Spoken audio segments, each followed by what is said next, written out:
A Bolsa Americana vem demonstrando um certo mau humor nas últimas semanas, mas principalmente nos últimos dias, e talvez seja algum tipo de correção. Mas o meu objetivo aqui não é falar para onde vai o S&P 500 ou as ações específicas, mas falar um pouco do contexto macroeconômico para que você entenda um pouquinho o que está acontecendo e forças que estão atuando nesse exato momento e que pode ser que se intensifiquem. Então, nesse exato momento, você tem uma queda ali do S&P 500, que muitos já vinham falando que tá super valorizado, etc. O valuation das empresas tá exagerado, a Apple não inova com seus iPhones ou com os novos produtos, etc., para justificar tamanho valuation, né? Então você tem um inchaço gigantesco fazendo com que o Magnificent Seven, as principais empresas ali, algumas empresas que carregam o S&P 500, que carrega todo o mercado do país que mais carrega todos os mercados de ações do mundo, que está sendo hoje nos Estados Unidos, então dá a impressão de que você tem uma manada ali, né, praticamente de elefantes em cima de uma agulha. Então, pouquíssimas ações estariam sustentando tudo isso, e isso, logicamente, seria insustentável. E, obviamente, você vai ter que fazer também uma grande virada, uma correção, etc. Ou mesmo um crash, como outros esperam. Então, aqui o que eu quero te falar é a questão que talvez muitos não entendam, que foi até uma análise de um alemão chamado Holger Chapitz, se eu não me engano. Vou passar aqui o link dele na descrição do vídeo. E ele simplesmente falou uma coisa que a gente aborda bastante aqui no podcast. It's the liquidity, stupid. Ou seja, é a liquidez. A liquidez, ela vem recuando nas últimas semanas, desde ali do final do ano passado.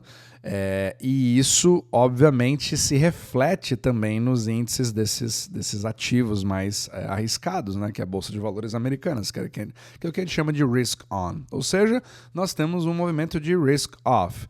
Mas por que isso está acontecendo, né? Então, é difícil você explicar exatamente os motivos, obviamente, mas muitos ignoram essa parte. Então, como é que você mede esse tipo de liquidez, digamos assim? Você tem os índices de M2, que é literalmente a criação de novas unidades de moeda em determinados países. Então você tem o M2 dos Estados Unidos, o M2 do Brasil, o M2 da China, o M2 do Japão, etc.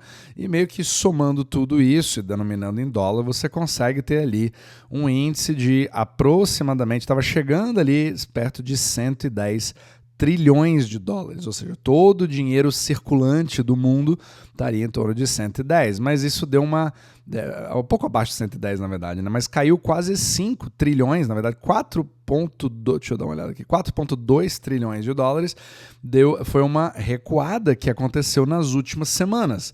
E, obviamente, que quando você tem menos dólares em circulação, eles se tornam mais escassos e, obviamente, você precisa deles para poder lidar com as suas dívidas, sendo que nós temos um sistema que é baseado em crédito, ou seja, você precisa que ele expanda ao longo do tempo para você mantê-lo de pé. Eu até falei da analogia do tubarão em outros capítulos, né? Talvez se for a primeira vez, eu vou repetir aqui. O tubarão ele precisa ficar andando, ele precisa ficar nadando o tempo inteiro, e se ele parar, ele começa a afundar. Então é mais ou menos assim que funciona um sistema baseado em crédito, ou seja, você precisa da expansão monetária ou de uma velocidade maior, o dinheiro mudando de mão em mão para poder quitar as dívidas atuais, porque todos os novos dólares que são criados, eles são emprestados, né, na sua existência, ou seja, a demanda por dólares é sempre maior do que a oferta, por definição, e a criação dele é baseada numa demanda.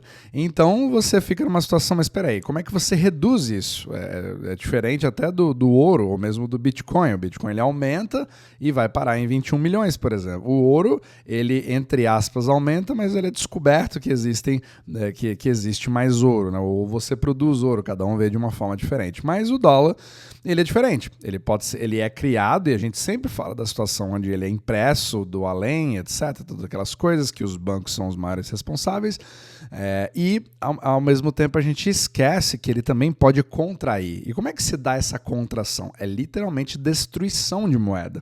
Dólares que existem hoje podem não existir amanhã.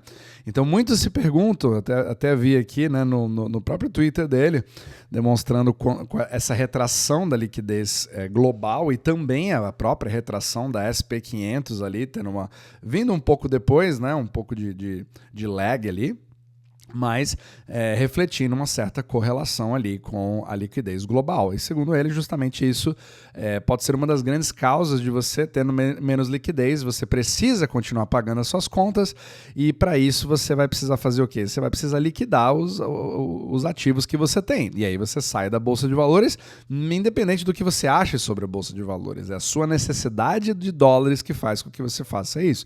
E a mesma coisa acabou se refletindo até nesse exato momento que eu estou gravando podcast, obviamente que tudo pode mudar, mas o Bitcoin ele deu uma queda significativa, né? Agora está em 90.400 nesse exato momento ali, numa queda brusca, né? Há poucas horas atrás ele estava ali quase 94.800 e caiu praticamente $4.000. Então isso também se reflete ali a permanência, né? Pelo menos a insistência do comportamento do Bitcoin também tendo um comportamento parecido com as ações. Nem sempre é o caso, até falei em capítulos passados como isso pode mudar um pouco, mas nesse exato momento é exatamente o comportamento que ele tem. Então, você literalmente está liquidando o Bitcoin para poder obter dólares, para poder fazer e manter a coisa circulando. E mais uma coisa para corroborar, é o principal deles, inclusive, talvez você esteja até surpreso que eu não falei disso até agora, para quem me conhece no podcast, é o DXY. Ele cruzou a fronteira dos 110. Eu tinha até falado no capítulo dos domingos para membros sobre essa possibilidade, como que isso cria um grande aperto financeiro ao redor do mundo, criando cada vez mais problemas para países, para empresas, né, para instituições bancárias, não bancárias, porque aí começa aquela grande corrida, a dança das cadeiras, e não tem cadeira para todo mundo. E obviamente não se você quer a sobrevivência desse sistema, ou que esse sistema pelo menos se mantenha de pé da economia que nós temos hoje. Não estou dizendo que eu sou a favor disso, sempre vem alguém dizer que eu sou a favor disso. Eu estou descrevendo o mundo do jeito que ele é, e não do jeito que nós gostaríamos que ele fosse. Mas para o sistema sobreviver dessa forma, você precisa que o M2 continue aumentando, fazendo com que, obviamente, você expanda todo o sistema. Então, sem isso, você cria problemas. Claro que ele já retraiu no passado, até mais do que isso, então resta ver como tudo vai se rearranjando e se o M2 volta a subir, mas essa veio sendo uma tendência de redução. Então, menos dólares no mercado, menos liquidez, e aí você tem esse reflexo nesses determinados mercados. O grande problema é quando as pessoas analisam baseado nas ações. Não, peraí, por que todo mundo está vendendo as ações da Apple, da Microsoft, Magnificent Seven, não teremos mais inovação? E, na verdade, não tem mais nada a ver com esse tipo de coisa. Muito mais a ver com o desespero, ou pelo menos a necessidade de você se expor em instrumentos dolarizados que possam te dar algum retorno, principalmente quando você está fora dos Estados Unidos, que é literalmente a definição do milkshake do dólar.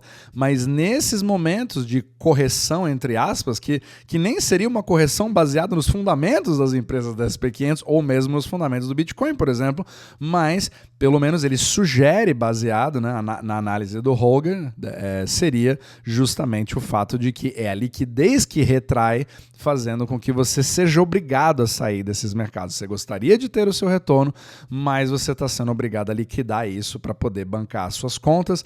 Então, principalmente com o DXY subindo, isso cria cada vez mais problemas. Isso afeta absolutamente todo mundo. Os retornos, você tem ali liquidações, e isso cria deflação, porque se você começa a focar cada vez mais em obter os dólares para, às vezes, tentar reduzir o seu endividamento, você cria uma desalavancagem. Uma desalavancagem é um processo deflacionário que vai destruindo mais moedas. Nenhum banco, né, você mesmo se você tiver algum tipo de empréstimo, talvez você fale com o seu gerente do banco e ele não vai ficar tão feliz assim em saber que você quer quitar aquela dívida que você tem com eles, porque eles prefeririam manter o seu ativo de pé, que é o empréstimo que ele tem para com você. Se você paga ele de volta, você paga muito menos juros, ou seja, tem menos lucro para o banco, e aquele dinheiro que voltou, entre aspas, que simplesmente são mensagens, informações, dinheiro não existe, você acaba reduzindo o M2 do seu país onde você esteja quitando a sua dívida. E se você tem consumidores fazendo a mesma coisa,